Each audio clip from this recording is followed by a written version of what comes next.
Mackenzie. I'm getting there. Okay. All right.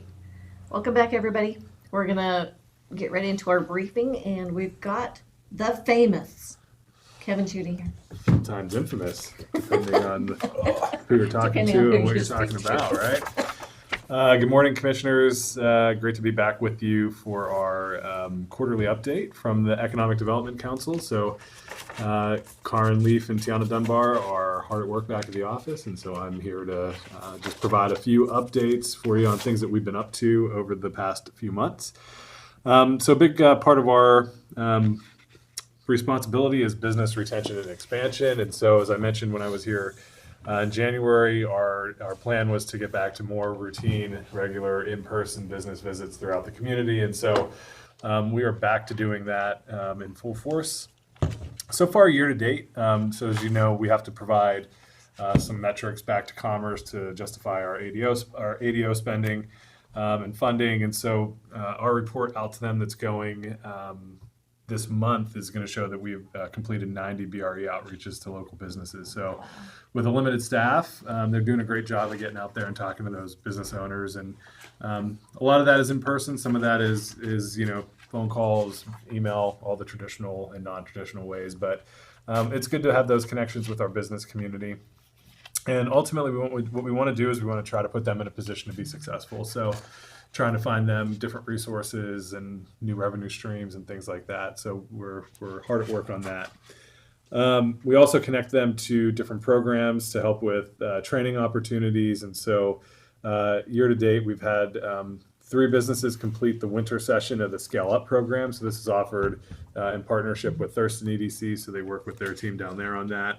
And we've had 13 businesses and entrepreneurs complete the BEST program, which is our business enterprise startup training program. We're able to offer scholarships for that program as well as Quick Start through the Economic Security for All program, which is administered through Pac Mountain. So 13 have gone through that, which is pretty exciting. We have those scholarships available through the end of the state fiscal year through June. And so Tiana and our intern Lala will be here tomorrow to read a release during public comment to just encourage more people to do that. We want to be able to get as many people through those programs as we can before the funding goes away.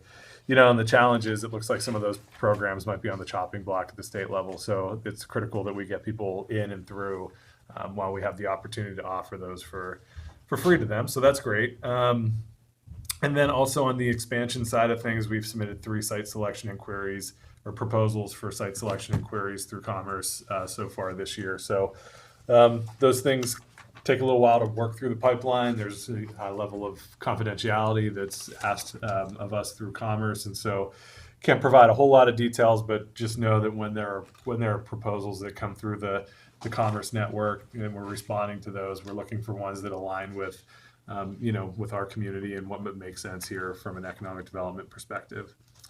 On housing and workforce development, I was recently happy, I guess, to report that I was elected as chair of the Pac Mountain Workforce Development Board. I think Commissioner Trask was there for that meeting, and I believe I voted for that so we're excited to at the EDC we're excited to partner a little bit more closely with Pac Mountain.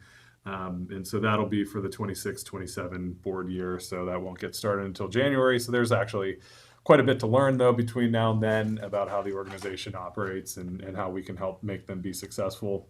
We're also working with them on their Opportunity Starts Here initiative, which I think you may have had a chance to hear about when Pac Mountain was here to brief earlier this year.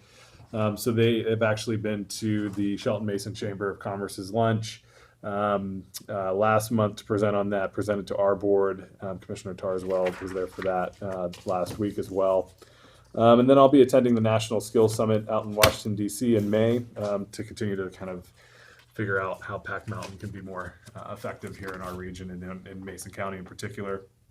We also are regularly participating in the OMB builder meetings. So we have another one coming up here in a couple of weeks that we'll be participating in. And we've also been attending the county's planning commission meetings and trying to submit comment when it makes sense for us to submit comment on the comp plan. And so we've submitted some comments on the housing element, obviously on the economic development element, and we'll be also providing feedback for the climate change element that they'll be briefing here in a couple of weeks. Just a couple of highlights that I wanted to touch on for the housing comments that we made. Probably not a huge surprise to you. We think that staff does a great job over in community development, but continuing to encourage them to find ways to improve the permitting process, in particular as it relates to being able to maybe bring in and approve additional stock plans for use for development in the community. And we had noted that there was an innovative approach by the Kitsap Regional Coordinating Council last year to solicit an RFP for accessory dwelling unit plans to have on file in all of the municipalities in Kitsap County. Something that might be worth considering here in Mason County, and maybe expanding that to some stock plans for even single family homes, and trying to kind of jumpstart that for people that want to come in and build. We've also talked to them about looking at how to better utilize and promote the multifamily tax exemption program, leveraging some other funding sources and things like that in order to help spur some housing development. So we'll continue to participate in those planning commission meetings and provide comment where it makes sense. The big one, SEDS list. So that is due May 1st, Mark. Yep. And those are projects, as you all are all familiar with, the exception of maybe Commissioner Tarswell, who hasn't gone through that process here yet. Just public sector infrastructure projects and things like that to get on the list. There's no barrier to get your project on the SEDS list. However, in working with our board and with the other community partners, we are going to implement a project evaluation process that better teases out which projects would contribute the most to site readiness and economic development in the community. So that's going to be geared predominantly, though, towards our annual legislative agenda and submitting projects there for our legislators to consider.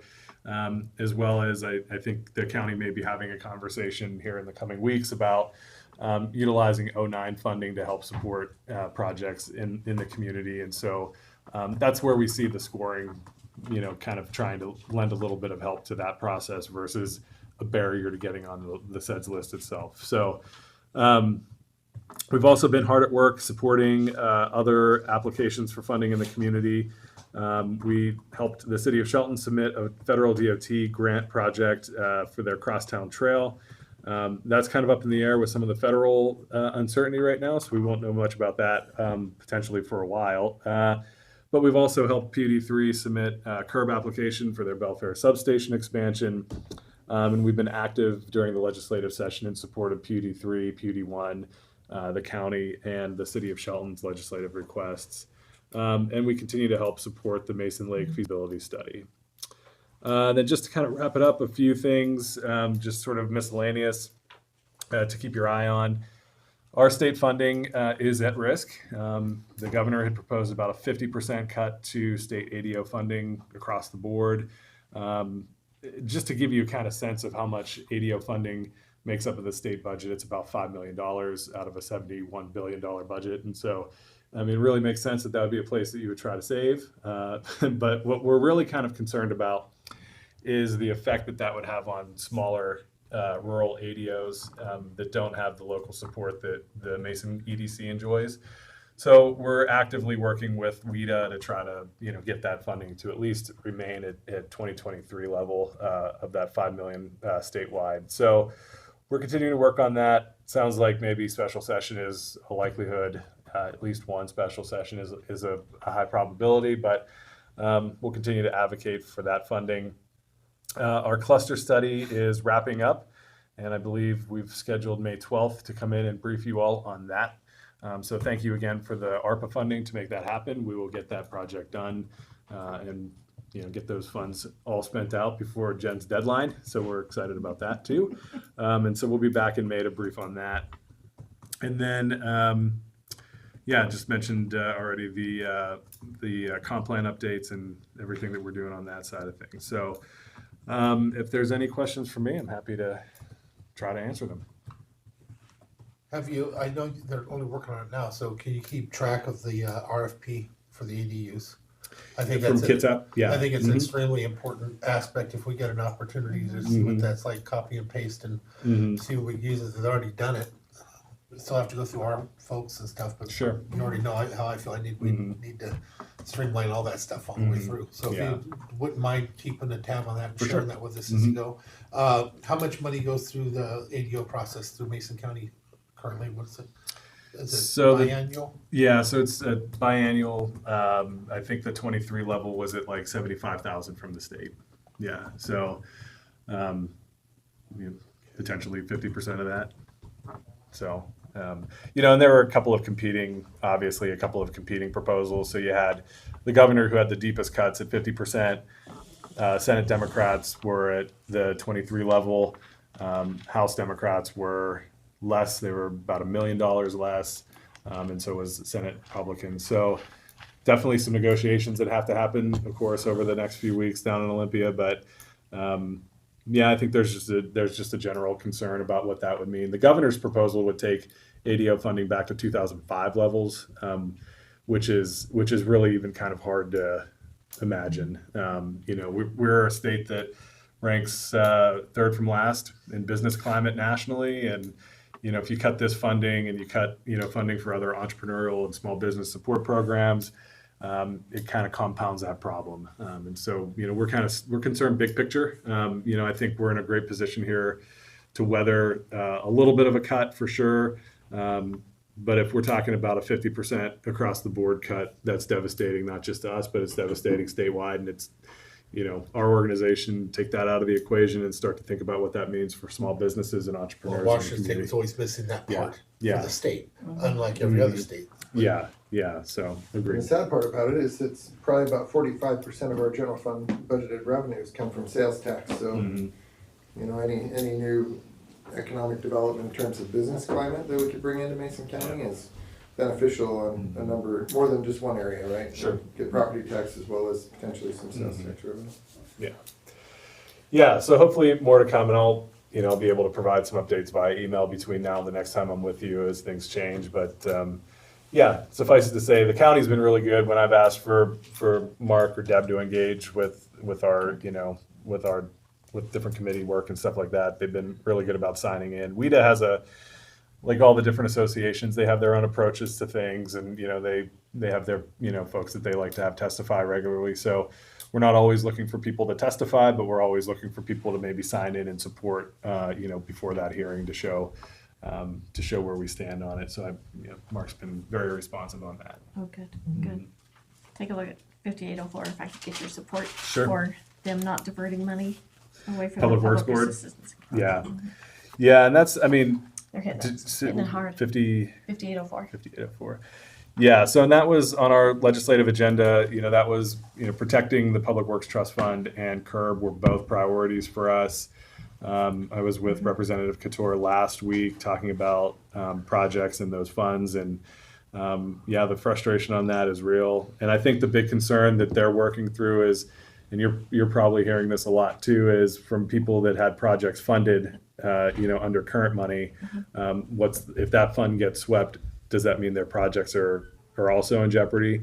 So far, that's It not a doesn't sound like concern. that's the case. However, any projects going forward. Correct. Yeah. So that sweeping that account has always been, it's been a budget trick that they've used for a long time, and it wasn't until recently, since I think you've been on the Public Works Board, that they've actually started to meet that obligation. So it would be really tough to see that go away. Yeah, I think they're also forgetting about the taxes that are used to fund that account. Mm-hmm. They're not general fund taxes. Yeah. Mm-hmm. Yeah. So, but it does look, on the flip side, it does look like CURB is fully funded in all of the budget proposals. So, be great That's a good to thing. see that on the trust fund too. Yeah. Mm-hmm. Yeah. Yeah. And I know Pat's on the board with you, so Mm-hmm. that's good. Mm-hmm. Yep. Okay. Anything else? Thank you. Excellent. All right. We'll see you next month. Okay. Yeah, looking forward to it. Yeah. Hey, let us know, reach out whenever you need us to sign in. For sure. You said May 1st is the deadline for SEDS? May 1st. Oh, Yeah. okay. Yeah. Just So, sent that out February 28th. Is that this May first? It is this May Yeah. 1st, yeah, And, 2025, not, yeah. And we'll get to see how I deal with deadlines. Thanks, Good Commissioners. luck. Good to see you. You too. a follow-up discussion that I'll be having with the commission is looking at our .09 funding and seeing if we want to dedicate any of that .09 funding to these projects, that then they can help to evaluate them and see which ones would create the most economic development within our county. I've asked Public Works to take a look at the .09 funds that are currently going to Belfair wastewater utility and see if they're still necessary, so they're doing that analysis. Okay. And in the project solicitation that we sent out at the end of February, I attached the scoring criteria, so Yep. if you can maybe share it with them, Sure. they can take a look at how we would be evaluating them. Sure. So, okay, Sounds good. good. All right, thanks. Have a good rest of the day. Thanks, Kevin. All right. Sheriff's Office. Good morning. How are ya? You're stuck with me for a few minutes. Should be Oh, quick. man. Back in 2020, we bought the GTAC video systems, body cams, and the car cam systems. Associated with that product was the redaction, GTAC designed redaction system. Since then, we've kind of discovered it's not the best tool in the house, and they've also discovered it because they're now reaching out to a company called Veritone. And they're subcontracting with Veritone to do the redaction services, but we have to subscribe to it. So it's a $15,000 a year project, or cost, year over year, and What's the initial startup? 15,000. So It's just, yeah. well, I'll just simplify it out. This is so important time-wise that not spending that money will cost us money. I'm It supportive. costs more to, Yeah. time and labor to review it. That's what I've noticed when I've watched how my folks have been doing it. It's so time intensive. Whereas this system's got an AI system built in that starts to do most of the work, and then all you have to do is validate it. But please keep on it, because if it's not working within a year, bring it back to us. Oh, absolutely. Absolutely. Anything else? Or whoever is here in a year. Yes, I Wow. know. You said that you could cover that in this year's budget, but next year you'd need it added to your maintenance? Yeah, it's maintenance cost to next year, but this year we'll absorb it. So, not asking for an increase this year. Sounds Okay. good. That's good. Yeah, Good? Boy, absolutely. that was easy. No, Okay. wait, let's Get out discuss this. before they add. Anything else? Okay, take care, thank you. All right, thanks. Okay. We're trying to get her out early, remember, so. Yeah, I'll bet. Yeah. All right.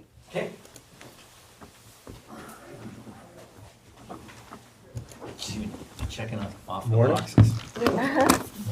I am. I'll do. It's crazy. Okay, good morning. Morning. So the first thing we have is a request from Community Lifeline, and we've had some discussion on this. So earlier this year, they sent a request for more funding.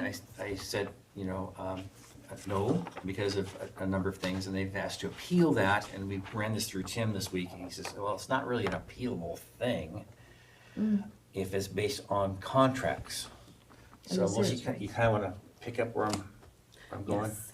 So essentially, this letter is just an ask for additional emergency funding. And so that's why we're briefing the commissioners. We made the decision on they responded to a notice of funding opportunity for unspent funds for the year. And we denied that, as Dave mentioned, for a number of reasons. I think there's a lot of liability involved. They're already in reduced funding status, haven't made any improvements. So do you have a copy of the letter, Dave? Yeah. 25. So I think they're asking for 25 a month, 25,000 for the a next month 3 for months. a total of 75,000. Yeah. And talk about your commerce conversation. Yes, so I did bring this to Commerce to ask them, because there's a few eligibility concerns that we had with them losing their 501c3 status. Could we even contract with them anymore? Commerce was leaning on, obviously we want to work with our agencies and we want to help them when we can, but their concern is that any additional emergency funding given at this time wouldn't really help them in the long term. We will be having this conversation again in 3 months. So I think they're willing to have a meeting with us if we wanted to do a work session to talk about the future of emergency shelter. But they lean on the county to make the decision on whether to do emergency funding. Yeah, I do think that's a discussion that we all need to have, because I think we're obligated to have an emergency shelter. But I don't know that that's we should have a discussion. Commerce clarified that for me because I was under the impression that we did as well, and they said that we do No. not, we're Oh, not we do required to not. have an emergency No. shelter. I've said never, what happens is our ability to enforce things out there are affected by not having an emergency shelter. That's where the difference is. We can't do certain things if we don't have a place that they can take them. Then we're restricted from enforcing certain rules and laws and stuff. Okay. That was a Supreme Court ruling, but we don't have to have one. It's a little looser. The Boise decision was very firm on that, and then that's been loosened up since then, but we're still under that. Well, there was But- the Boise decision and then, was it the grant? Grants pass. So that was Boise's decision, Yeah. grants pass. No, isn't it? there's two different. they're two different There's two ones. different. The thing that I do know on this, good money after bad, if it doesn't work and it's not, I don't know why I would entertain it anyway.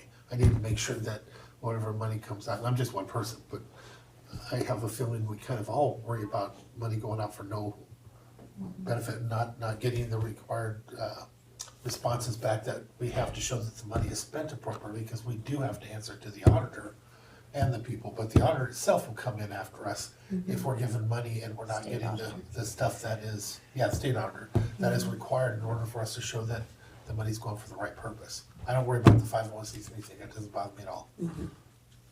So that's my. But we business. did get, the debarment finding, what, 3 years ago? Yes, we did, Oh, that's right.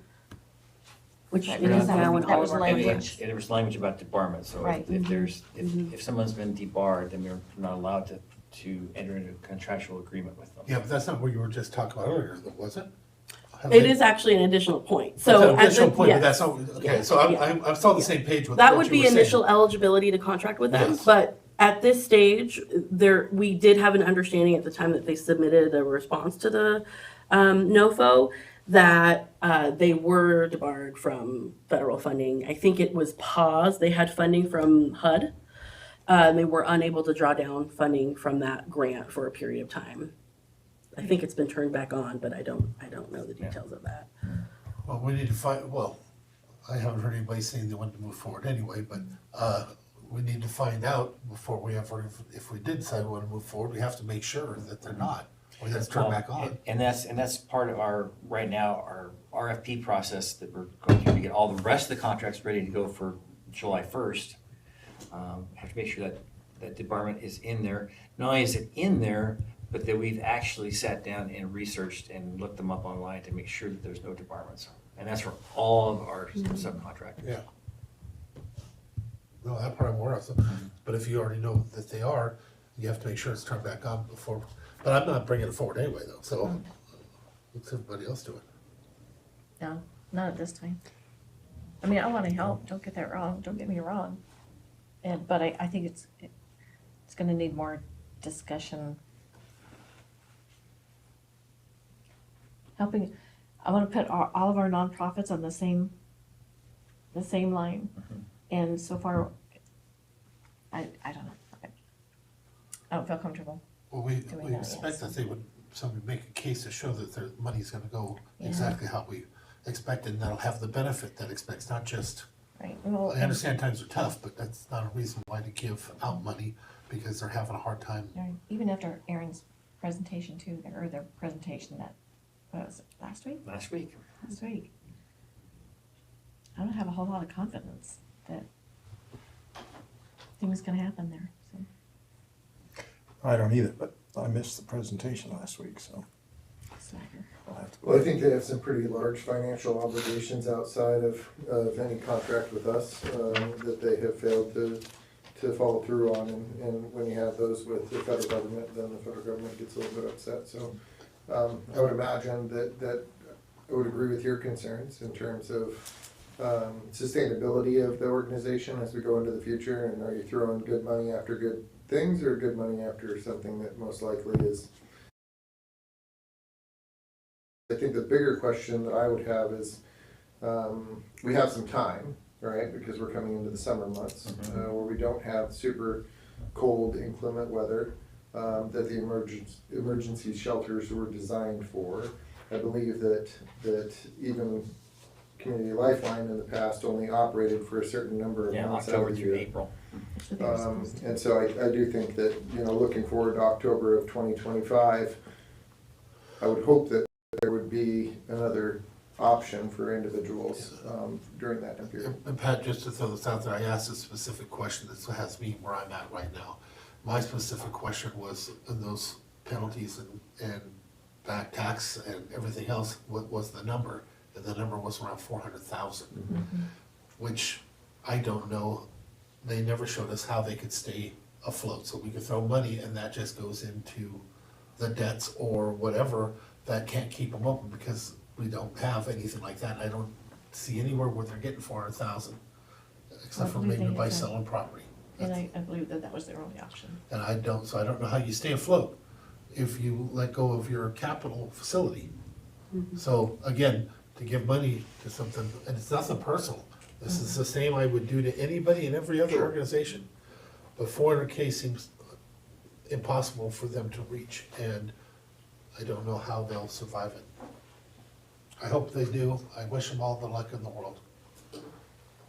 But we can't take it on. Okay. Ethan. Ethan. I say, who the hell's Ethan? Ian. I don't know where that came A from. new Sorry, one, right? change. Long drive yesterday. I was wondering, is Ian short for Ethan? Ian got replaced. Ian, yeah. I'm sorry, I just have one We follow-up got back question. from Oh, Montana, really so, quick. yeah. So, Exactly. given this response, then the next step would be, would you like for me to bring forward an amendment to, well, actually not really an amendment, but a termination of the contract? I believe we have to. Okay, so I can do that for the Well, next. And I see they have issue, but the termination of the contract under what grounds? I would lean on Tim for what clause we would reference. See, I don't wanna go, personally, I don't wanna go looking for things to catch them, I think they're already done. Well, yeah, but is it our responsibility to end it openly? Yeah, I don't- guess, being very, So, very so right now they're under transparent. contract. And at this point, they can still submit invoicing under that contract. Mhm. But the question we have with Tim is, at what point do we say, based on the other things, we're not allowed to pay? Right. Well, the disbarred part all by itself could be, but we have, Exactly. but you have to establish that Right, first, and you haven't right. done that. I looked it up on the Secretary of State, I think, I don't know what website, it didn't have any information, so it would be a clarification we need to make. Secretary of State would be your nonprofit status. Okay, Yeah. I don't know Yeah, where so I not that debarred or suspended, that's a federal list Okay, Yeah, that we could look up, but. let's establish, if you don't mind, let's establish that first, so we're on Okay. good sound footing, and if they are, then we already And we can brief will that next require, meeting. yeah, Mhm. to make a change. I do think So that we hold off. should, Okay. in asking the commissioners if you would be comfortable with the formal response to the request for the $25,000 per month. No, And just think let them we know should. that the county's not willing to enter into that agreement. Yeah, I but I think don't we even should know, this- respond as was, somehow. as was I said, don't- it's not even an option, I don't know that it has to be formal, yeah. but just letting them know that we've decided not to. Yeah, well, there is no appeal process. So there's nothing to respond to. They ask for something, but I would respond back, there is no, our attorneys have explained to us, there is no appeal process on this. This is, you're asking for a reapplication, and that application was closed at such and such dates. Yeah, their letter's clear, though. It's a request for emergency funding. It's Yeah, not, yeah. But they called it But I something do else. think a response is warranted. If I were them, I would want a response. So if you could draft something up like that, that'd be Sure. great. okay, I can do that. Okay, that was my Okay, last now question. to Ian. Ethan, what you got going, man? I like Ethan so much better than. As, I'll change it. As the three are aware, on March 25th, we had our Board of Health meeting, and we appointed a new citizen member, Tamara Cowles, to the On-Site Sewage Advisory Committee. We also reappointed Wes Graves as a pumper. Just an update on the membership, we have 2 vacancies right now, a shellfish industry representative and 1 septic designer. On the April 29th meeting, I'd like to read a press release to just announce those openings and hopefully get those filled. I'm okay with it, but it's kind of sad because there was a time where you'd never saw a vacancy in Shellfish. I don't know what's happening there. We need to reach out and ask if there's an issue or something that needs to be fixed, because we never had an issue there, ever. Yeah, we've had this vacancy for 3 years now, Yeah. and we've contacted everyone we can possibly think of. We've contacted the Pacific Coast Shellfish Growers Association. Yeah. We've contacted multiple local businesses here, as well as resources with like the BCU Extension that work directly with a lot of the growers, saying, anybody?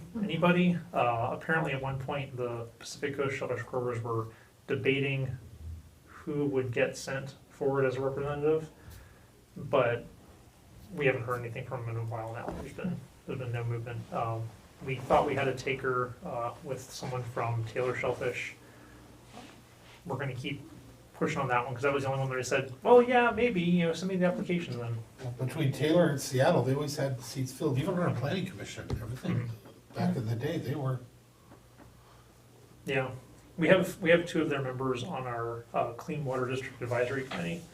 And that's where What's we've been, one at that more? committee, we've been asking them like, hey, just Yeah. come to this meeting, It's just one more. I mean, that meeting is during the day and the OSAC meeting is in the evening, so maybe that's the difference. It's like basically right at dinner time, it's 5 to 7, so maybe that's the limiting factor, I don't know. But, yeah, I just wanna read the press release on the April 29th meeting, I'm supportive. hopefully. Okay, thank you. That's all. That was tough. Okay, anything Anything else? I didn't think I did. Nope. Okay, Let's meet one of these days and talk about this stuff. right. And I've been sending some things as I'm searching around, trying to find alternatives, think outside the box, trying to find some ways to house people in emergency situations. It's horrible, actually, so. Yeah. we'll see. And Mark and I are meeting with the city, with the mayor and the other Mark. Okay. And so we'll And- bring this up then too. And then, given all the financial turbulence, let's use that word, going on right now, the hospital and I are going to put together a meeting with all of the local providers, not the service providers, not the individual docs. And find out what's going on with everybody's funding, what they're looking at, are they gonna be reducing services and in what way? So kind of get a feeling of what's going forward. We won't have a full answer, I don't think, until obviously special session is done, but there's a lot of federal things that are coming through that go through the state, fed, state, local, that we're being impacted, so we'll be pulling everybody together to find out what's going on. So I was watching a video this weekend, I think it was called Americans with No Address. And they were talking about success stories throughout the country, from big cities to small rural communities, of things addressing homelessness. It's really what they were looking for, were various ways, things that are working around the country. I think that would be That'd be a good one to look at, yeah. it's a good one to look at, because Okay. they hit small communities and big cities, and, Yeah, I saw it even in Montana this weekend, a guy walking with his sleeping bag and a case and a sword. Like, well, that's not something you see every day. Actually, we got a guy up north that he's got a, what do you call that? The machete. No, that too, but he carries a sword, but he also has lightsaber. Oh. And he stands out the corner doing all kinds of stuff. It's pretty amazing, actually. Before you can go afford an on actual that, I don't want to lightsaber. get into it deeply here. I've got that email and stuff like that. I do just want to have a request that you guys look at options to pay the things that you can and separate things that you cannot, because other than that, we will not have nonprofits to work with. And we So- have to. So please look at options I'll for pieces out. I'll swing by and talk to you about it. Thank you. Yeah, Yes. so, Did I handle that in a short enough version? Yes. Yeah, Okay. no, because it is a priority. Yep. Yeah. We've gotta keep our Yeah, nonprofits. and so- I have talked with the other funder, which is Choice, about how do we, are we double dipping? Are we both paying for the same services? That sort of thing. So we're getting that sorted out too. Let's just make sure that we're taking care of those that we're supposed to take care of. Yep. Count on us. Thank you.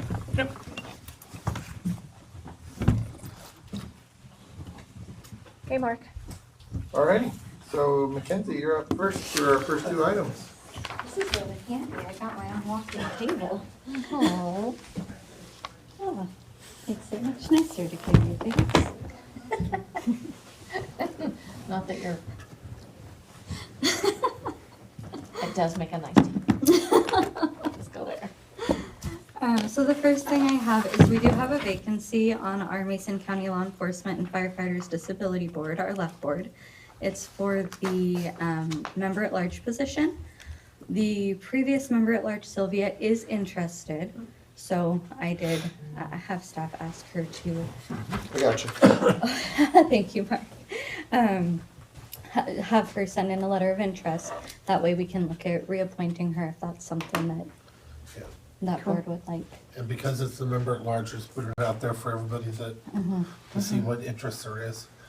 We have started coming back together again as a group, and that's a question that will come up on whether or not anybody wants to attend. In person. I like in person. The only other thing I have is we did receive an application from Taylor Jacobs for the Lodging Tax Advisory Committee to be a generator. Taylor is the owner of Glen Air and will be if chosen to move forward with, would be replacing, I believe, Sean Tucker from Alderbrook. So just seeing, would you like to interview him? Would you like to appoint him? How would you like to move forward with that? Your committee, Yeah, I've spoken with him. He sounds amazing, and I think he would be a great asset to the committee. So I would recommend moving forward. But if you guys would like to meet him, I'm sure that's an option we too. don't have any other applicants, right? It's been out there for a little bit. I'd say move I'll forward. just support your. Yeah. Yeah, and he'll be an awesome member. Okay. And do you want to put that on the agenda for tomorrow? Because the meeting is Wednesday. Yeah. I think we have other stuff coming on anyway, so if we can open it Yeah. once, might open it all the way. I'm supportive of that as well. Great. Okay. I believe I'm next, and I'll share my screen. I have the March 2025 financials.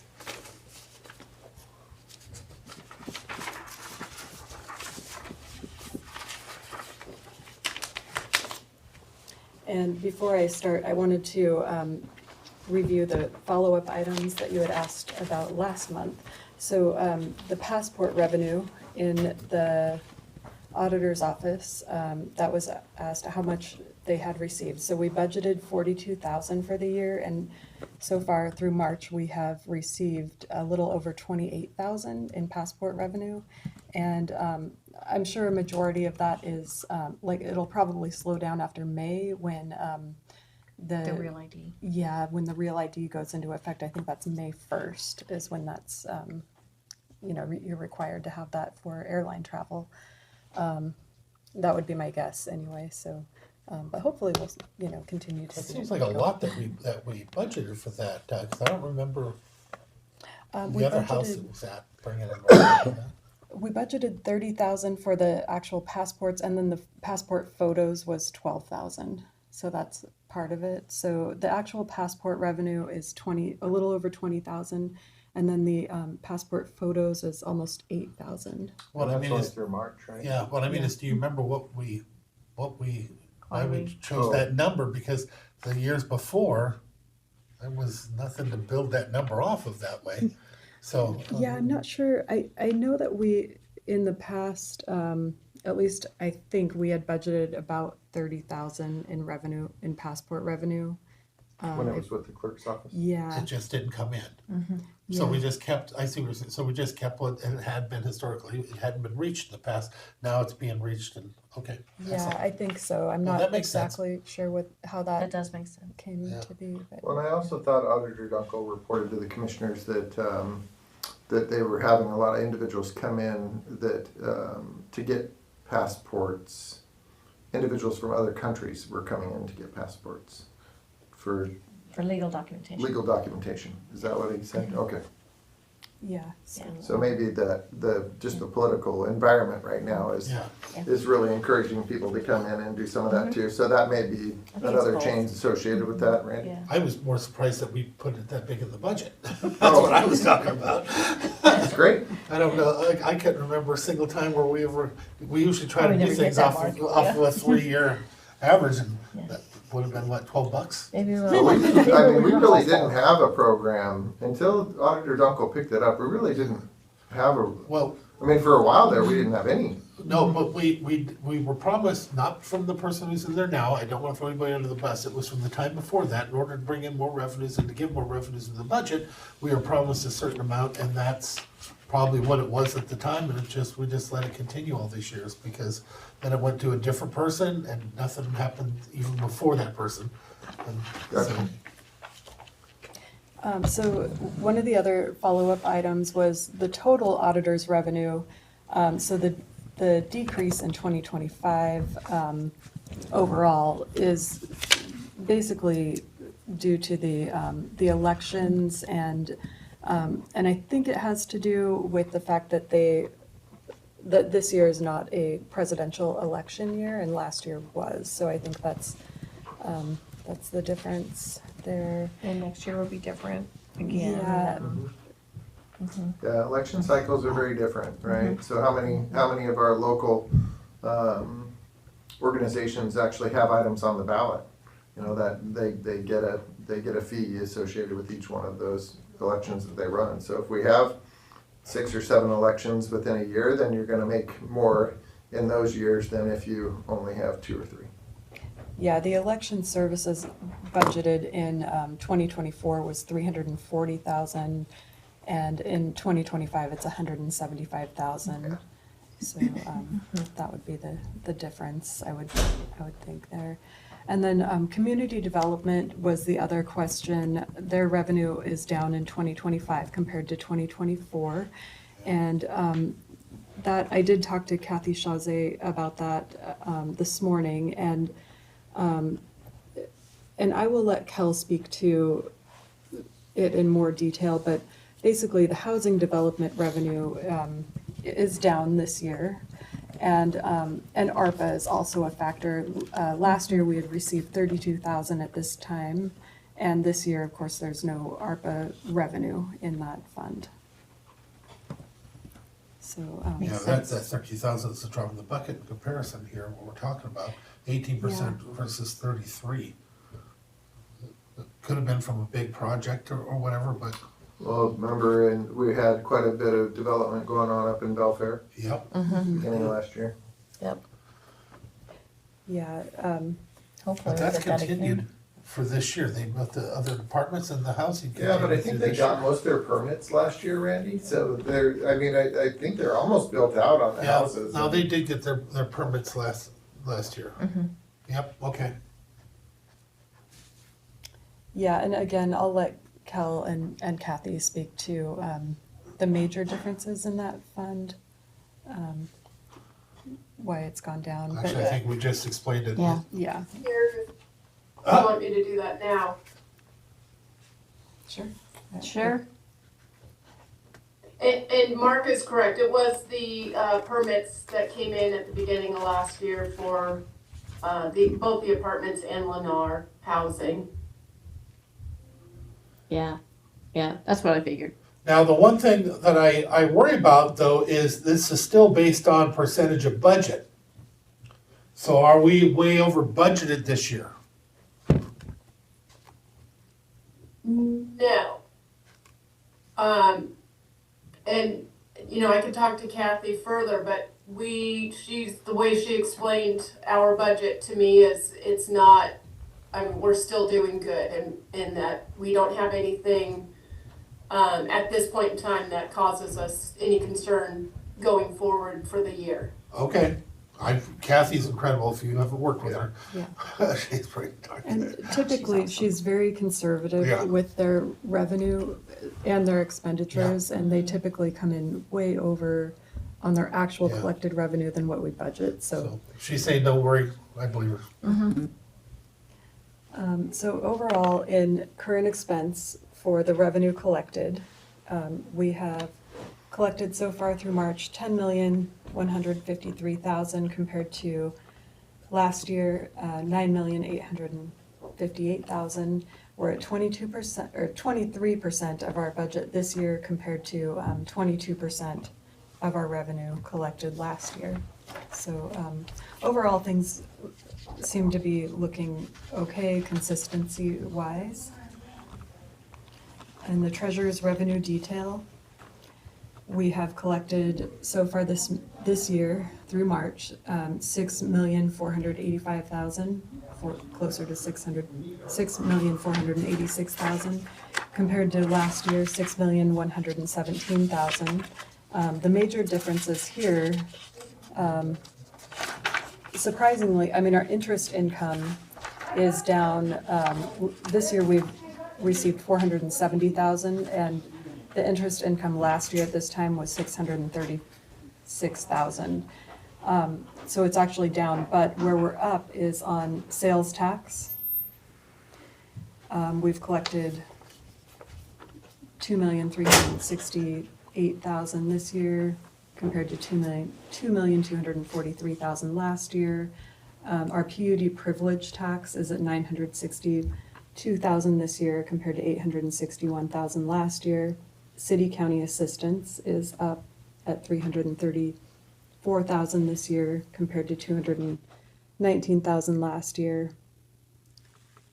So there's some places where we've made up for some of that interest income. Just to share with Pat, Sharon was here, but Pat, quite a while back, when there was, interest was really low, that windfall we're enjoying now didn't exist. We used to make next to nothing. And then all of a sudden it got good, then it got great, and then it got even better. So the idea that it's capping off and coming back again is still great in comparison to where we were. Huge amounts of money difference. Yeah, it's nice to earn a little bit of interest. We had a point where we were Investments. paying money for them to house our money. Let's keep an eye on the money that we get from our timber, so, and from DNR. DNR's doing some funky things right now, and so we need to keep an eye on them.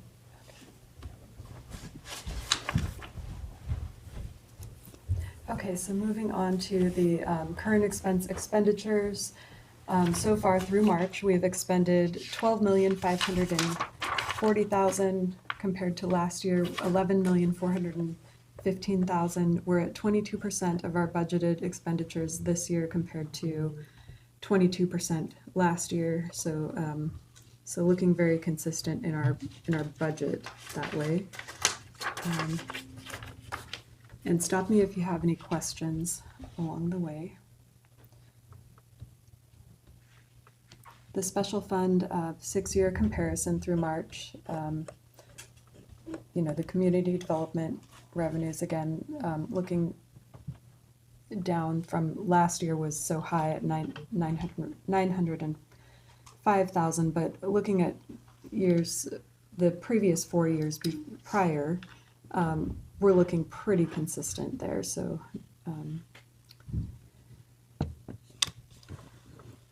The property taxes, of course, at the end of April, that will look a little bit higher. The sales tax again, over 2 million. Criminal justice tax entitlements are up.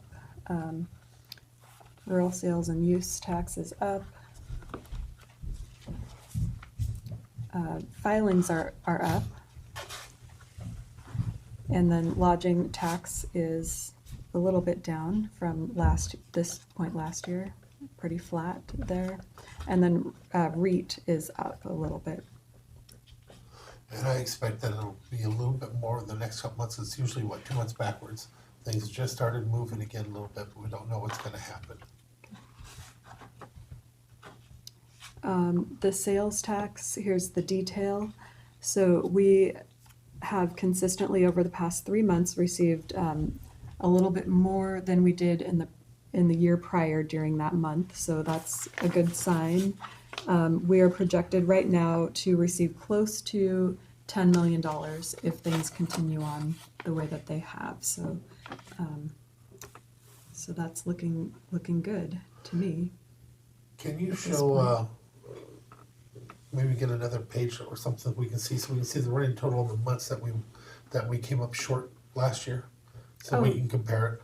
Yeah, you want Is that that right page added in? I Yeah. mean, that's right here on the screen up there, and here I can make that a little bit larger. But yeah, I can add that in as a sheet if you want to see that. Oh, you've got 23, 24. But what our projected, He's just looking for the difference in. yeah, 23. the difference, the projection difference, the times, 24. we had a few times where we went backwards last year from our projections. To keep track on, Oh, to gotcha. see if it's happening year after year in that time frame, or if it's, Pattern. yeah. Overall, we do well in how we do this, but if we can see another pattern that's happening, it'd be wise for us to pay attention to it. So there you go, for the first 3 months, you had was it negative in January, Janet, so that's negative 22,000? Yeah, negative 23,000 last year in January, 23,000 less, not negative, but Yeah. than the prior year. And then every other month was consistently higher than the previous year. Yeah. 51 versus. So yeah, I'll definitely add that sheet in for next time. Or just share it with you, you don't have to do, just send me something over for the year. Okay. Send all three of us something. Yeah. Yeah, I'll send it to all of you.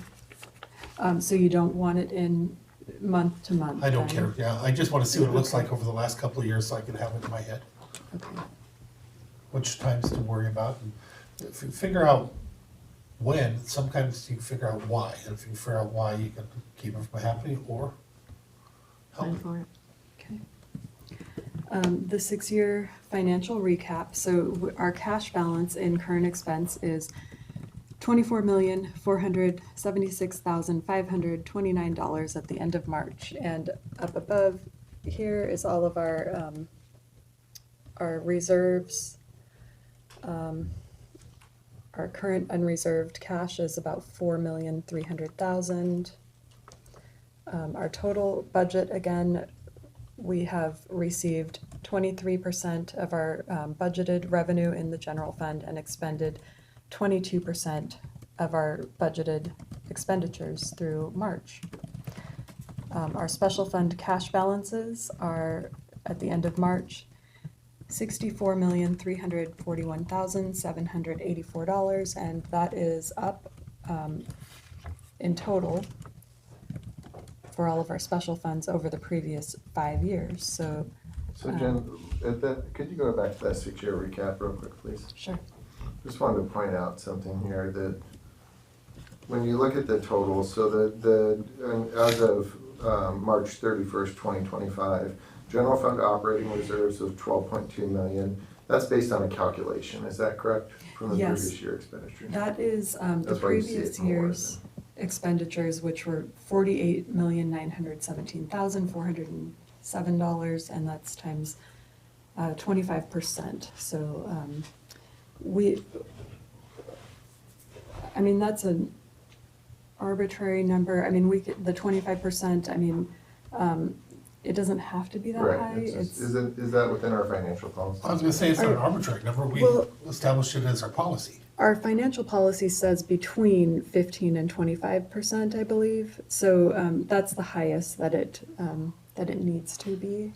My only point for pointing that out this morning is that my eyes tend to go down to our current expense unreserved cash, and seeing a 2.5 million, that seems a little eye-opening.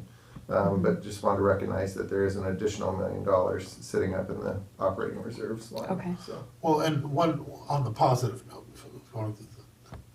maybe that's not the right word, on the ability of the things, monies that are available and stuff, we created some of these funds in order to have another cushion. So I'm saying for Pat, because he wasn't here, you know, for example, one of the things we did is we moved 5 million into a, what do we call it? Capital reserve. Capital reserve and stuff like that. So those are all, in the future, if we have to make any adjustments, those are all there to make adjustments without hitting our bottom line, as a positive. Great. Thank you. Next is the motor pool summary.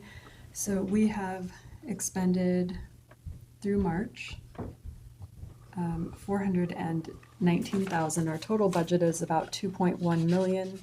And we're starting to see those cars come in, so I'm anticipating that we will expend our total motor pool budget this year.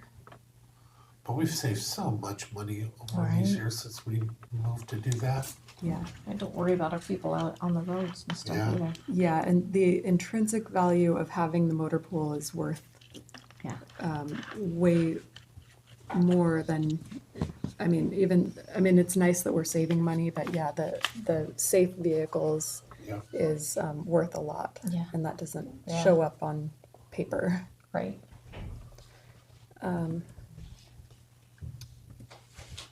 The special fund revenue, When you get a chance, talk to Kelly, just ask him if there's any things that he sees for issues on that. Eventually, we need to re-look at it. Commissioner Trask has talked a few times about looking at, take-home vehicle stuff.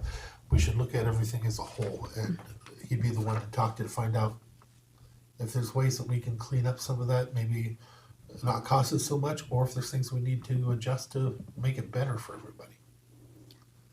so you mean maybe looking at our take-home vehicles, is that what? That's and- one of the things that have come up, our policies, who takes on, but also just overall, what's happening with it, and if there's any shortcomings that we should know about, because we get the numbers, but he's the one that actually works the system. If there's something broken, we're not gonna know unless he says there's something broken.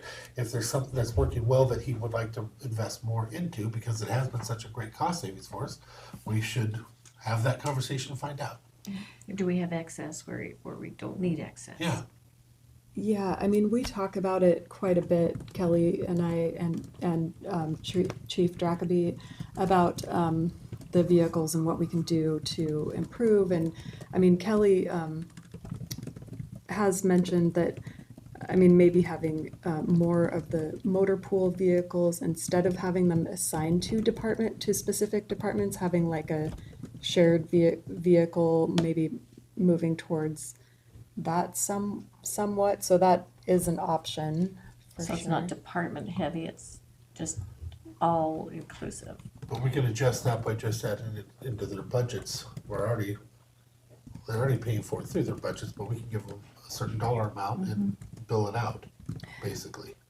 We have anything that's county-wide or department-wide going through facilities. So we would, if that was a motor pool vehicle that was shared, we could just charge it to facilities and do it that way. We don't have the motor pool department No, anymore. but how are we doing it through their budget currently? Oh, we, I split it out by each department. Yeah, And then that's what I was charge saying. them, yeah. So we could do the same thing without doing it by vehicle and just give it for the whole time. We could bill it out by hour or time used. We could even do the year before and charge them the next year for indirect charges. If we're getting into that, that's a really complicated system. We would probably need an extra body to do that. But if you took it off the departments and put it as a motor pool, that has to happen somewhere. It has to be the charge. Oh, to charge, like, you mean Yeah. so that Public Works could use it, Or that sort of whoever, thing? no, whoever's doing it, there has to be a charge for it somewhere, because not all things are equal. Because only the current expense departments and health use these vehicles currently, we don't charge, But he was talking, I individually. thought you said he was talking about changing that and making more of them be pool vehicles. I thought that's that what you was just just said. so that one department didn't have usage of that vehicle all the time. Okay, so no, We I can didn't talk understand you, right? We'll get it more, we've got limited time, we gotta get her out of here. So Okay. we'll look at it more in the Yeah, future. let's but look at that. no, That's what I thought you said. I understood what you said. So I think We'll there are just- some departments that have a vehicle but don't really use it all the time. Yeah, Yeah. exactly. But it's yeah. how it's charged to them now is the question. And if it's gonna shift on usage, we gotta shift on who pays or how it's paid for. Yeah, but since it's all current expense, it's, how it's divvied out, it's all coming from the same revenue source. I understand that too. But when it comes to the budgets, we put it in their budgets. But again, Right. we'll catch that sometime. Yeah, okay.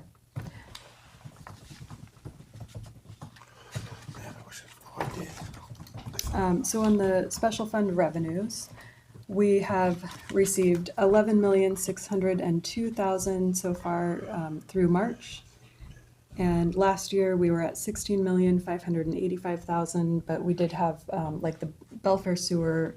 Last year we had received grant funding. It looks like it was close to $3 million. And then this year, there's no grant funding, so it's only at 316,000. I believe that's where that was grant funding. It may have been connection fees, that sort of thing. So that was the big difference. Community services health is another big one. They've received a lot less revenue this year, 974,000 as compared to last year, 2,508,000. Be And we're curious what these expecting numbers less look like this next year. right? Yeah. Yeah. The expenditures.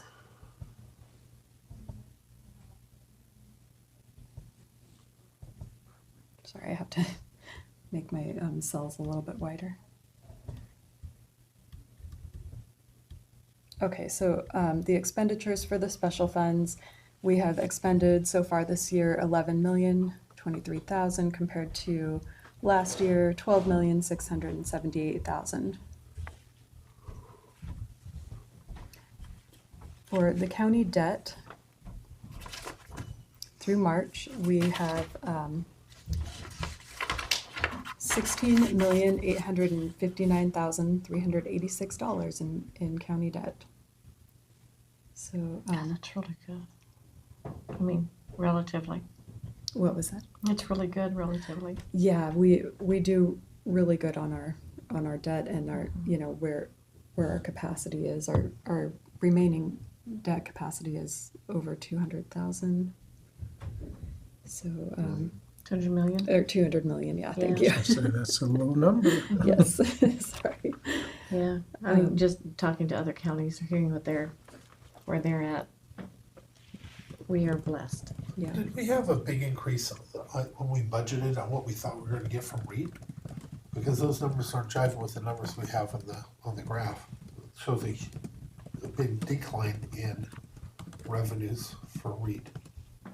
Are you talking about the 953,000? Huh? No, REIT one capital improvement, 15% versus 19% the year before. I didn't see that in the graph, so I was Here? wondering where's that's coming from. Yeah. Oh, yeah. Revenue. And we can just look at it in the future, but that's a much bigger amount than a little bit we were talking about reading the graph. Were you looking at the revenue? Yes. So in 2025, we received 331 versus 304 last year. And 374 in REIT 2 versus 353 last year. Yeah, and I'm just talking about what we budgeted, not, I was Oh. wondering, we budgeted more. Did or- you budget the transfer of Yeah, so LTC? we have LATCF funds, the local assistance and tribal consistency funds. Transfer of 650,000 that will be transferred into REIT 1 from current So expense. it's just a tiny thing. I think so, if that's Let's what do you're that looking next at. month. I mean, No, that would make more than make sense. That is what it is. yeah, so I that'll just, it happen was in sticking out to me, April. so that does, so it's just the Okay. timing. Yeah, and then REIT We still would've two, got the money in, it's just where you allocated it down, it's why it's not in this compared to your revenue, graph that you put together. yeah, even though REIT one and REIT two, they receive the exact same, percentage, yeah, of their tax revenue each year. Their other revenues are very Yeah. inconsistent between the two. I mean, yeah, that Well, transfer in is. the explanation was perfect, right now, I'm just Okay. looking at a timing thing. Yeah, So next month, I'll assume it'll catch up with it is all. yeah, and then the interest income that REIT two receives is way higher because their cash balance is higher, that sort of thing. Any other questions? Okay, thank you. That's all that I have this morning. I'll stop and share.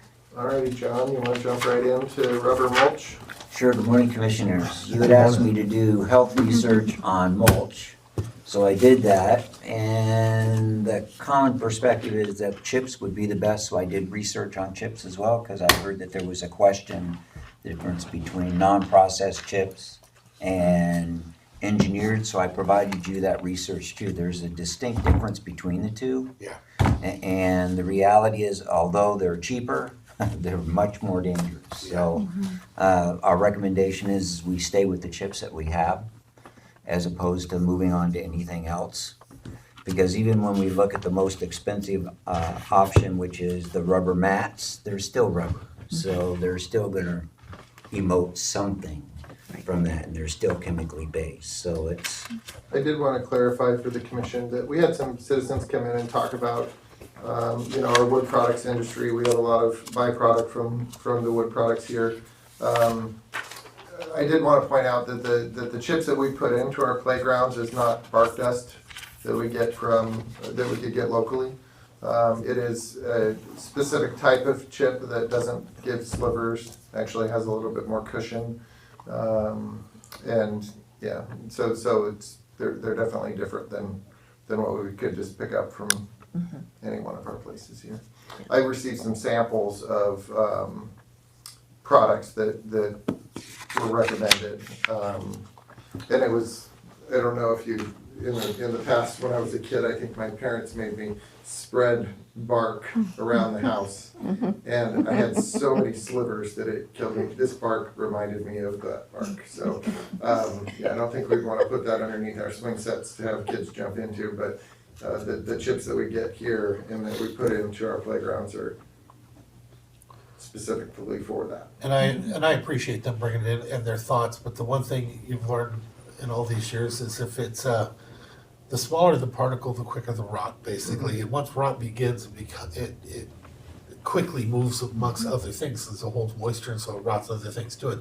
The product that was brought in could never work because it's already started a rotting process. I'll bet you if you put it in a pile and did in large piles, that's one of the things that would catch fire eventually because there's so much methane and stuff coming out of it. Although I appreciate all their hard work on that. If we are gonna do it, I'd rather go with a much cleaner, safer, and uniform material so that it rots together or compresses together and doesn't rot quicker. You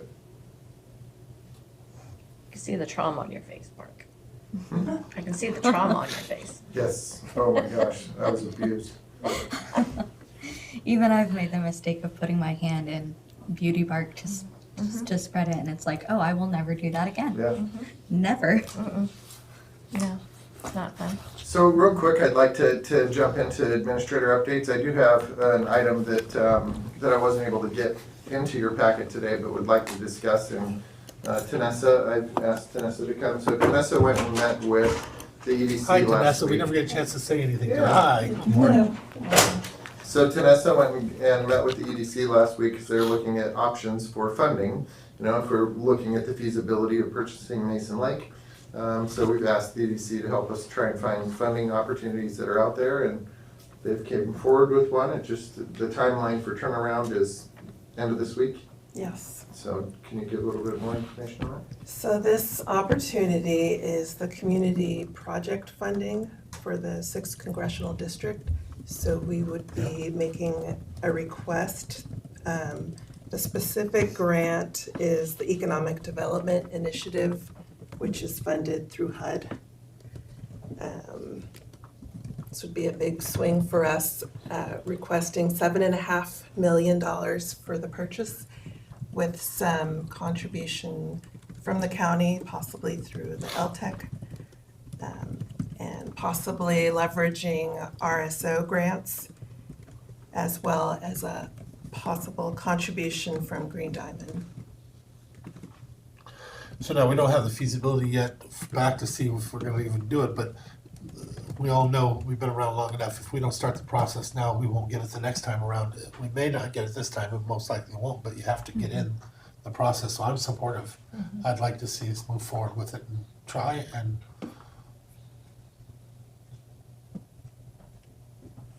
I agree. Yeah, I would love to.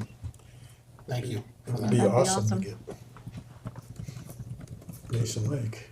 Big chunk of change, yeah, absolutely. Definitely heard a lot of positives from the community in terms of the work that we're doing to try and acquire this, so. It's The so money funny. side of it is always the big side, right? So anything we can find, and appreciate EDC helping us. They have a grant writer that has sat down and talked with Vanessa about this, and excited about at least putting in an application for it. I remember when it first started, I went out there and talked to them and stuff like that. I had a few people that were just furious. They did not want us involved. Then they found out what it could become, and this, please get involved. Yes. You know, we need you. They hated us. It was funny. It was reality, what a concept. That was that's a quote from Robin Williams. Reality, whoa, what a concept. Any other questions on that? So you're gonna have that tomorrow? You're gonna put that on the agenda tomorrow, for tomorrow? I don't think Do we're you gonna need have to? it on the agenda. It has tomorrow. more Read the power application. legislatively if the commission signed this one. So I will have it, I'll figure out something to put on the agenda.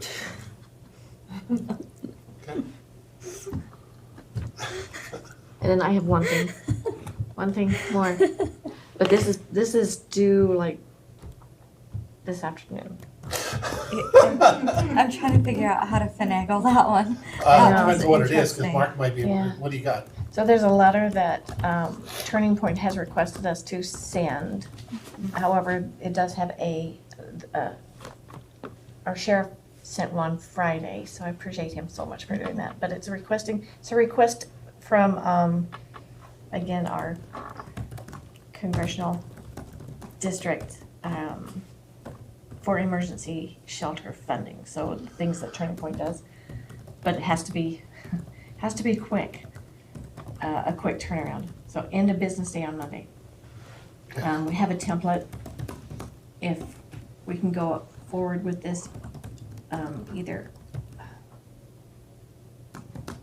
if Mark could sign up, 'cause I don't know that I'll be able to sign up. Well, I've never made this recommendation before, but you know how much I love Turning Point. I'm gonna break my own rule on this one. Here's the idea. We allow Mark to do it right now, and then you also send us a copy where we change the language where it says, Commissioner Netherland, as my own person, blah, blah, blah, also supports this. And you get it to each one of us, and as long as those changes say, as an individual, As a person. I always am afraid to open things like that up because it's come back to bite me later, and you ask somebody else to do a project that I think is terrible. But you did. But I just did You it. But, supported well, that I one. love Turning Point. There's no question about that. So Well, and I think it's critical now because we have things going on with our other nonprofits and so. is it possible for you to get a copy of that? And I know that I would volunteer, it's not an official action, but I would volunteer to sign if you can change it to represent Randy Netherland, that just happens to be a commissioner. That would be wonderful. Well, and I think Yes. it'll have a lot of impact coming as if the letter is crafted so it says that it's supported by the commission, signed by Mark too. That'd be his, yeah. And I agree with that we allow Mark to sign on our behalf. Because we can craft it for Mark to, with the support of the commission. Yeah. Mhm. You know, the county administrator is signing, Yeah. but I believe individually, like I don't think we can even have it on commissioner letterhead I don't think if so you're either. I doing it think as it's, an individual. An I guess official you can. statement from a commissioner? Yeah, you can have an official letterhead. I think you can. Are you sure? Yeah. Okay. Yeah, because it's me as an individual commissioner is saying, I support this As long as you say nonprofit that. organization. Okay. Yeah. Do they have a template for us to go off of? Yes. Because I think I the sent that to email- you. Oh, did you? Yeah. it should have been included in it. Let me check. Then we Because I can- didn't see any on that email.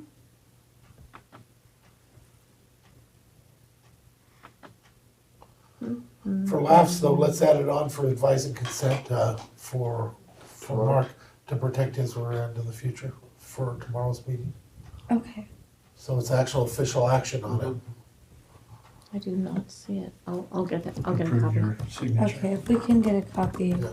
very, very quickly. I like that. And of course, we don't have to sign it, but I choose to sign one individually.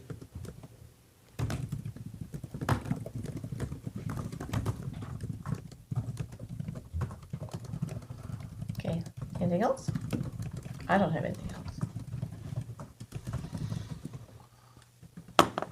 It's a letter of support, so it's not like we're entering into a contract or we're doing Right. something else, so I'm not very concerned Yeah, but I about am. the Let- financial let- obligation, but Let's, definitely we'll put it on there. yeah, let's Thank you. Yeah. cover bases and Oh, I, never yeah, I've leave it learned, yeah, definitely put things in writing. It's funny the things that come back. Amazing. yeah. That's why I'm very touchy about stuff. There's, I promise there's a reason.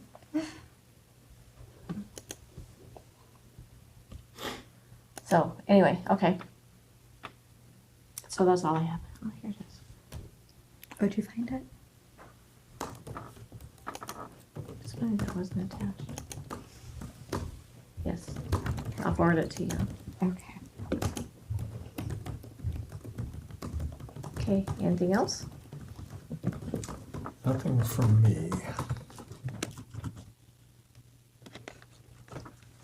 Thank you, guys. Thank you. Thank you. I'm gonna send it to my account. We need to find some time, find some time. Okay, Loretta. That lake management. Howdy. How are you? Morning. Okay, perfect. All right, great. I'll see you this afternoon. Oh, no. That was all passing it. Get ready for my phone calls. That's not an exciting way to start. So I will start though with scratching road vacation 421 and 423. Wasn't in the packet, and that will be next week. Oh, okay. So it's coming, but just not this week. And so next up, we have a request to create a county road project, and this is for Upper Elfendal Pass Road. And it will be some pavement work and shoulder work. And you may recall that last year we had a timber project in cooperation with DNR. And so this is follow-up to that work and getting some nice improvements up there on Upper Elfendal. Just so people know, this working on this road makes this county a lot of money. You'd be shocked at the amount of people that go up there, especially where this is going to the Oak Patch, and then down that road you have Spillman, which is motorcycle camp, and then further down you have the horse camp. It's all benefit from. I had a guy 5-10 years ago that used to make a living just driving to Camp Spillman with spark plugs and other stuff that he kept in his car for these people with the ATVs and the motorcycles. Wow. He made a very good living. Yeah. That's all he did. He just drove around up there and did that stuff. When I was a kid, younger, I made a living there selling horse tack at the other one. Yeah, and I think we've got some other little small cooperative work going on with DNR as well in the parking area. So Cool. we get a lot of gravel out on the road, and so working with them to minimize that also. So pretty exciting. That was cool. There's Yeah. like 3 trailheads there too. Yes. Yeah, that's huge. It's a lot of money. Yes. Can I do a quick screen share, commissioners? Sure. If I can figure this out real quick. I think Mike told you he would have loved to be here today, but here's where Mike is. Oh, Do you know this view? You know, that Yes. topping sure became ugly, but it's not rough. No. You guys were able to It turned figure a way to grind that down but it looks terrible. out- Yeah, it does. It looks like it's gonna be like this, A big but- scar is Yeah. what it looks like. Yeah. That's one of the things that they're taking a look at while the lane was closed today. Let's see. We'll shoot over, maybe. Speaking of shoot for history, folks used to shoot at those lights because they didn't like that before these ones were put in that go downward. They used to shoot them because they didn't want the light pollution coming into their houses, and so they would shoot them. Oh my Yeah. gosh. Yeah. Gotta love my home. Right. So Mike is, oh, sorry, Mackenzie, can I still share? Oh, absolutely. Maybe it's just not recognizing the photo. Anyway, they're out in the U-bit today, and Oh, cool. some folks might not know what that all is, but there's the piece of equipment, and basically it's hanging off the side of the bridge there in a bucket, so you can take a closer look at the bridge structure and perform our necessary inspection. that That's needs to quite the happen honor, out there. right? Right? Yeah, This is absolutely. Harstein Island, right? It is Harstein Island, yes. Yeah, and we have. Perfect picture of our boat launch in the background there. True, Yeah. true. All right.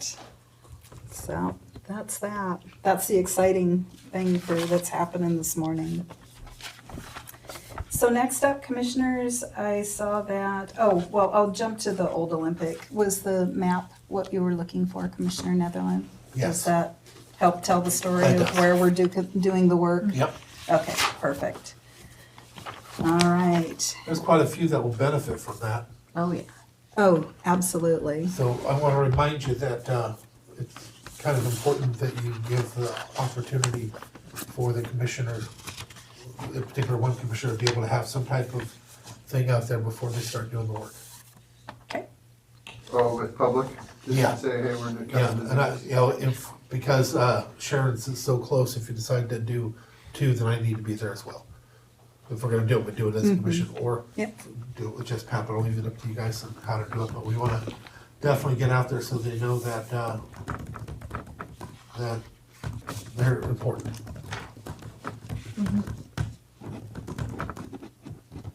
Yeah, and we do have a meeting Wednesday, I believe, with the new transportation manager for the Squaxin Island Tribe to Okay. talk about the interchange improvements at 101 and 108 and the on and off ramps there.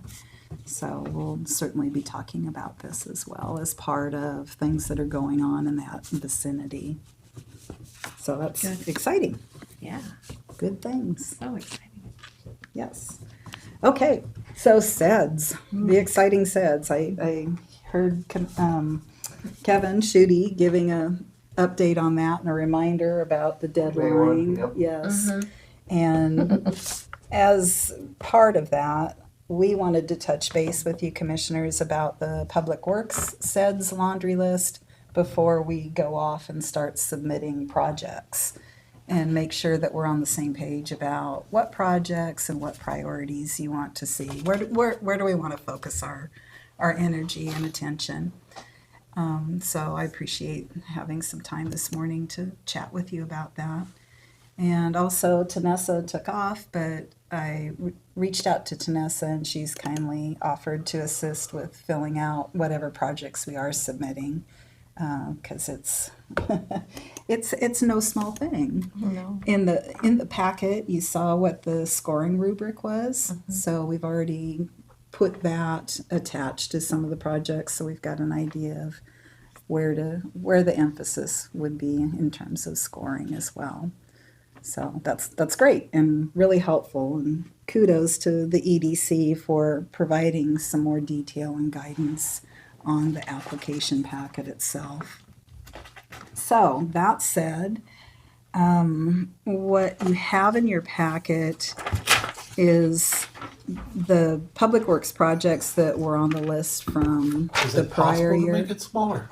Hey, how about, can I share again? Yeah, it's me. I'm not sure I can read this with my glasses. I can do that.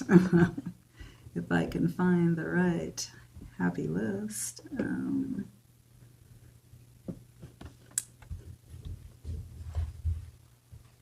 Oh, well, actually, here. It's in the packet. I think. Yeah, what I think what I would like to do, if it's okay with commissioners, I marked up a map, actually, that might be easier just to kind of zoom around.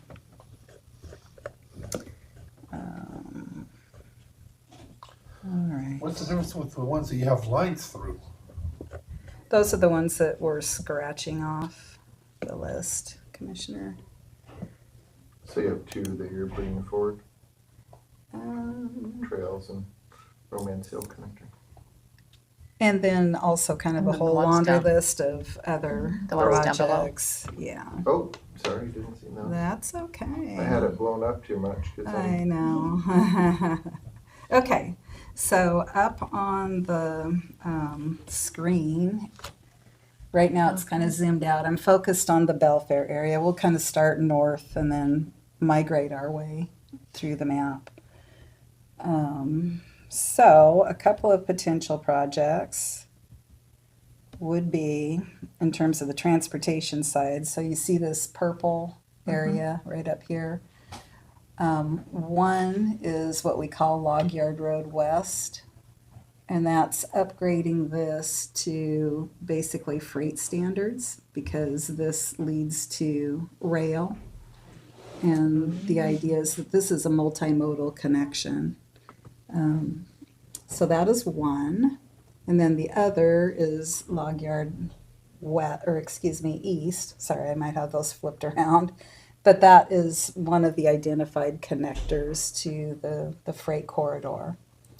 Now, although these are recommended to be on the list, it doesn't say anything about who's necessarily paying to design or build or construct these projects, but are these important economic projects to further growth within the community? So that's, I guess, those are my first two transportation questions. Are these projects that you would like to see on the SEDS list? Yes, but I gotta say with a caveat, because one of the sad parts is I get started with doing this and I try to be as open about things as possible, but then it ends up changing. For example, we have sewer that we put in that was always directed and was supposed to be developer paid for and designed. And then we did it. I want this, I think it's important, but I think that's developer, it's private property, it's developer, it should be developer design, developer. And if I try to be honorable and say, I'm supportive, I am, but as developer project, not as a Are you county talking project. east and west? Are you talking both of those, Commissioner? No, the other, eventually, we may be connecting, eventually in some long-term thing, but also that's our economic development on that side for the rail yard and stuff. But I think both of them are, because the problem that you have with the road that goes on the other side, they've looked to give it to us over the years, but we've made it to where they have, before we'll take it, we'd like to have it, but before we'll take it, they have to put it up to standard, because it's got a low thing. I'm exactly still the same place. I don't wanna take it into our banks, and pay for bringing it up to standard. They have to bring it to standard first. That's always been our rule. So it's developer funded still, but if there's little connections to it, at the end, we're probably gonna have conversations about county roundabout access or helping to pay for roundabout. And again, it's the government doing what the government, what the people can't do themselves, not always just doing everything for them. And the roundabouts you're talking about would be the connections to the freight corridor? Eventually, yes. Yes, okay. When it comes to something like that, then I think that's important. We are part of that conversation and we do it and What are your thoughts? I'm gonna have to defer. I don't know enough about what, I see, what we're talking about up there. okay, I see them as definitely economic development drivers. And if that's just what we're looking at here, is just economic development drivers. That's We're the not main looking at focus of cost, we're not looking at 0.09. who's gonna fund it or anything, we're just looking at economic development drivers, right? Well, I don't know, let me That is one of the criteria, absolutely. throw something for that, if that's what we're looking at only. I wanna remind you, this is supposed to be closed. When this is designed, if we don't make this closed, and that's what the DOT has always said, that it would be closed, they have to go to court to make sure it's a closed access. If not, you lose Belfair, because Belfair, you don't wanna separate like they did in Shelton. This here, the only one that's economic development then would be here and here. That's not truly economic development. If we go to Bremerton, which you know I'm not supportive of, that's where it's gonna go, and this is just another way to get it to there, but for the landowner, but I don't think that's appropriate. Are you talking about sewer, or are you talking about? Both. That's where I'm not talking about sewer at all, I'm talking No. about the road. yeah, Because of the ability, we might have to have a workshop on this. Yeah. When is this due? May 1st? May 1. well, put it, I'm not saying not to put it in. I'd like it to be on the list, honestly. I think Yeah. it makes sense to me.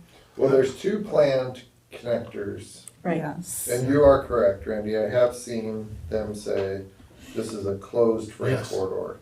But I've also Seen it, seen yeah. where the state has placed Two, 2 roundabouts on future project lists. right? So maybe Loretta, you could help me understand, does that mean like, okay, we're saying that in the future we expect some connectors here? Yeah, I think though, to Commissioner Netherland's point, up at the very north end where the freight corridor connects, the request there is that there is some access directly to the freight corridor at that interchange. And if we don't have a similar thing happening, so let's see if I can find my little cursor here. That's Romance This Hill. is Romance Hill, for example, that would cross over the tracks and somewhere along here connect into the freight corridor. If we don't have a similar thing saying, oh, in this roundabout, there could be some commercial or access there, similar to what's going on in the north end, then you're right. What would have to happen is there's going to be some type of a frontage road, basically, that has high visibility to the freight corridor, but not direct access. Which is gonna be something the county's gonna pay for. Yes, or a developer, as they start developing, laying out But their, understand, so we end up paying for that, what we've also just paid for, since it's limited access, is access to Kitsap County. Because that line that I showed you where that is, that's Kitsap County from that point on. Right. So when you have the traffic circle, it's gonna come a little bit for benefit for us, but it'll benefit Kitsap County, that's why they wanted it there. We had, They also want it so that you can get down to Belfair, because a lot of people are gonna want to take the corridor, I would take the corridor to Romance Hill, so I could go down Yes. to Taco Bell. but that's up above. But up there, then that develops. That's, because this is for economic development. So on the other side of the road, not talking about the Overton property, because I know that you're talking about that one. But on the other side of the road leading to the rail, Yes. I can see that developing. Well, I And we agree have- with you, that has to develop, Yeah. that is our industrial. So And that's why we're I would changing support that. Yeah, I support that 100%. I even support the other one, I'm just telling you that, I support 100%, because you're right. We did away with this, we changed this as no longer our industrial land anymore. They got a special zoning that is It's mixed use. planned mixed use, which means they can do anything, which is interesting. But this is our industrial, that's definitely, industrial business is us. I was talking about here is where there's an issue, and the only thing if we spend a bunch of money doing here, we're only accessing to Kitsap is what we're doing, and that piece of land there. Because it's gonna be a limited access, that's what the state is designed it for, on purpose. They're going to courts to do that, but that won't be the same in Kitsap. I guess the other thing I'd have to say about how that connection would support or facilitate growth and economic development is under our code, we have requirements about secondary access. You've heard concern from the fire marshal and Right. citizens about being able to get in and out of a community. And we have, for example, right now, a 99 lot subdivision in the preliminary process right here. And so they have an emergency access out here, which is great under our 99. And then one that would come on out to the roundabout and exit there. But when you have additional divisions, then they're stuck because they need another. Or you don't, it's just there in order to bring the value up, if that's where the bypasses go. That's what our code says. So they need to figure out a second access out. Absolutely. We'll be stuck. And so that's, I guess, in my mind, the other way that this facilitates or help remove barriers for growth in the community. So there's those Well, two. again, I'm not saying that I'm not supportive. I'm actually saying the opposite. I'm saying I am supportive. I'm just begging everybody to understand that I'm supportive with developer paying for their own. That's on especially on that part there. When it comes to it now, when it comes to the traffic circle, I think that's gonna be us, but I think developer pays for development. We keep giving it to up there, one person, it's not appropriate. Okay, what's your next one? Okay, so next, those are the transportation. There are other transportation projects that could or should be on here called out specifically, and those are the intersection improvements that were in the Belfair Planned Action EIS. So there's this whole laundry list of individual, basically, improvements to all of the major intersections through the SR3 corridor, whether it's SR3 in Romance Hill or Old Belfair Highway and 300. How did you build that in? Is that under the list down below here? It is. The Belfair UGA intersections? Okay. Yes, yeah. And we can call out specific intersections, but that list is about 20. Well, and this maybe gives us an opportunity if we get a chance to work with the state on doing a few things that we've talked about before, about taking some monies and going towards it, to try and bring it up up their priority list. Yeah. And that would be, it has to be fluid. We don't know what it is. Yep. Because if they're not looking at it, we can like it all we want. That's our money, but. And that's the other point of this list. It's one more thing to point to talk with DOT and other partners about, this is our priority. We want these roads, we want these intersections improved. And you can point to our transportation element, you can point to the SEDS list. It's one more. Well, yes, the real it's reason for consistent. having a SEDS list is to be able to, you can't access monies without it being on the SEDS list. Right. That's why it's not supposed to have a big thing that says you can or you can't. It's supposed to be as simple as possible so that everybody can apply for it. That's why prioritizing, even though we like to do that for make ourselves feel good, it actually hurts the smaller organizations. Yeah. It literally hurts them, like the ports and stuff like that. Yep. Okay, so the Belfair Planned Action intersections as well. Okay. Is that what the little blue dots are? Nope. What are those? Before we go to There the we go. blue dots, we'll hit the orange ones real quick. So the orange dots, the first one up here is our solid waste transfer station, Sand Hill. And we're not there yet in terms of having specifics about how much, what, where. So I would recommend not including this on this year's SEDS list, but after we complete the work with our consultant this year, we should have some better definition about how do we get a scale up in Belfair, where do we site it, all those things. So that would be my recommendation, simply because we don't have the details to fill out a form at this point. What does it hurt you to have it on there? Because if you can't go for the money if it's not on there. If it is on there and you don't go for the money, it doesn't hurt anything, it's just on there, so what am I missing? The template that we use for the application, we just have big wags. We wouldn't have the details. Down there on the Rubik's. Yeah, Okay, yep, that's all. okay. It'd just be, well, what is this project? Where are you doing it? How much is it gonna cost? We just don't know those things right now. But remembering, because we put a priority or they put a priority on it, does not give it priority. It doesn't, that's something that we're doing on our own internal, that Correct. legislature, nobody else could give a flying F, it's just easier to tell them, well, this is what I like, and they go, okay. Yeah, in my opinion, it's just not timely at this point to put on the list. Okay.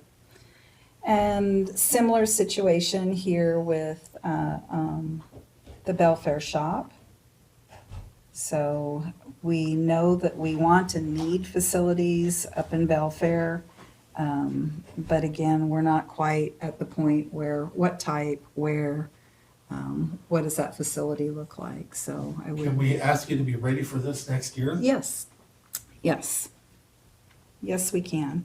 And I know that Mike and Jeremy are working on that now in terms of having a workshop with commissioners and talking further about that facility and what may be needed. And yeah, we'd be poised for next year's update. All right, zooming now to the mysterious blue dots. So these dots have to do with our Belfair sewer. Yeah. And this should not be any surprise. This is exactly what we've been talking about, is basically we need to expand the facility and the spray field or something. And this is clearly very distinctly growth related. Mm-hmm. So this work is, like I said, we're starting this work this year. And if we can use the SEDS list to shake out additional funding sources, great. Without it. Yeah. So, What's yes, going down there? yes Is that a on pump that one. station? So this other blue dot here is something that we absolutely need to do. I'm not sure quite how to make the growth connection, but this is where DOT's fish barrier removal project Yeah, is. yeah. And we are anticipating something similar to the Victor issue where DOT says, hey, you're in our right of way, you've got your utility in there, we're gonna be ripping out this structure and you need to figure out how to still pump sewage while we're building this project, What other which utilities is are gonna in there? be a challenge. What other utilities are in there? Everything. Everybody, Okay. yeah. That's what I thought. Yeah, Belfair Water, you've got I think Cascade Natural Gas, Power lines you've are all got overhead power. there, but But still, sometimes with Yeah, that's where the setting poles are and structures stuff. and cranes, and I mean, often that well, and is they're an looking to issue take as the well. background now. I don't know if you know that, but they're talking to the owners about coming through here too, Yeah, on the backs. yep, So. yeah, for the there's a lot- downstream work, Yeah, yes. there's a lot going on there. Yeah, so that concerns us from financial impact. Again, it's not a real direct economic development, other than how it may impact the community economically during construction. So I'd like to keep it on the list and figure out a way to, Okay, so- if nothing else, draw attention to the cost impact and disruption impact Well, to the community. I think it's important that we keep it on the list too, because of the way the legislature is thinking this year. Yes. And so to make sure that they understand that, yeah, so I would prefer to keep it. on the Any list. idea on how we can connect it with economic development? I agree with you. Yeah, well, if we don't have, if they tell us to move the utilities and we have no way to move them or where to put them, how is that gonna grow? I mean, there could be, that's commercial, that's zoned commercial, right? Yeah, absolutely. Or the other is the economic impact during construction. Yeah, so I think either you can tie it in that way. Actually, she hit on the other one. I like the other one better. That area right back there on this side, that's the Katy, Yeah. 40 acres Yeah. and stuff like that. And that is our only area for development. In this area here, Because a lot of it's wet. yeah. Do you want me to You zoom can't back? go here because of wetlands. You know, you literally at the end of our wetlands here, so we're not gonna go that way, and this is all a hill up here. That is our only, because we did away with that road up on top of the hill that went over the bottom area. Mhm. That is it, so there's your economic development, she's right. Go with that one, go with that, that's where we are focusing our next phase of economic development. Okay. All right. You could probably even look at getting dollars for, and utilize them for both for design and stuff like that through there. Possibly, yeah. Just to keep it as on the economic nexus, I just mean, yeah. Okay, and we already talked about Romance Hill Mhm. as our other connector, and that was already on the previous SEDS list, so we'll continue. And just as a reminder, commissioners, we have already completed design on that project, so we have a design ready for whoever to start construction. But we have not pulled any trigger on permitting for rail crossing, because once you start that, the expectation is it It's needs to be time-wise. constructed, exactly. Well, right now, we're still waiting to make sure that we get the bypass to connect to. Yep, But yep. I would try to do as much as we can on the other side, take advantage of that agreement that I was able to get with them. This is another one that I still believe, for the most part, developer needs to pay for. Yeah. It's, goes through another friend of mine, everything like that, but it's the same rule for them. Development pays for development. If there's a piece they can't do, that only the government can do, then I have that conversation. But we need to get them started on it, so that we can at least have something, even a dirt road in place. And we have a pre-application for a very large subdivision up there at the top of the hill. Does that next come back month. alive again? Yeah. Yep. All right, moving on. All three of them, or just one big one, or, Just one, because there was several different ones. One big one. just one big one. Okay. How much? How much? 249. No, how much lots. longer for the Oh, presentation? oh, sorry, Commissioner. Oh, that's right, you gotta Yeah, get yeah, her yeah. out of here. I I'm in apologize favor, for of doing put- the I'm in time favor of check. putting all these on there, even the other one. Let it rip. Yeah, what, is there any of them that you have that are controversial? I don't think so. There's Razor Road. It's just a kind of a check-in to see if there's anything we're missing, commissioners, from your perspective. We have not put anything in North Bay in the past. But you got, But don't you have something like that for North Bay?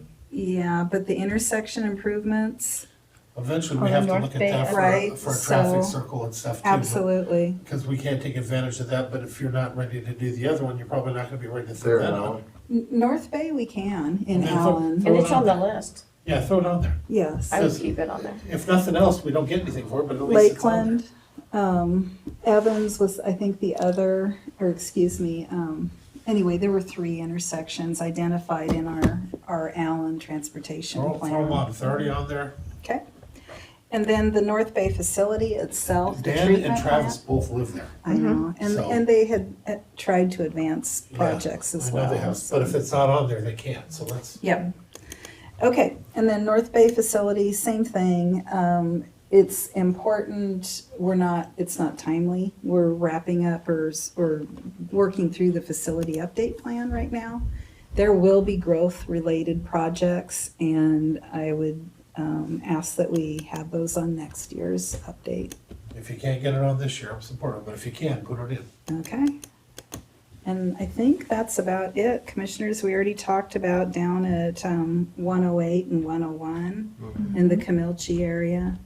So we've got some projects there that, What about the stuff we're working with the city on the back end, by Tractor Supply and our public works and everything? Do you have anything like that? there's nothing there, but I did include actually Deegan. And I need Remember, to there's check property in sales- with, There's property sales going on there now, correct, and so yeah. there may be an opportunity where the city and the county pull together to try and pull something off too. Yeah, and I know that, I'll follow up with Jay. Whoops, Okay. I'll stop sharing. We're done. But Deegan Road was also another. So Yeah. there was a large subdivision and a need for some off-ramp improvements there at 101, Shelton Matlock. If you can get and them on, I'm Deegan. supportive of Yeah. putting them on. Okay, all right. Okay, we'll follow up with Tanessa and definitely appreciate the time, commissioners, to walk through that. And I think that is about all that I had on my wily agenda today. Yeah. Anything for Loretta? No? An update next week, please, on the signs, on the signage and crosswalks and stuff like that, please. We don't have Yes. time this time, so. Okay. All right. Thanks, Loretta. Have a lovely week. Sorry to If I don't press see you you the rest of the on. week. No. I apologize I am grateful for the time. Madam Chair, I move we I adjourn. think we went a little over. Second. All right, we're adjourned. Take your medicine.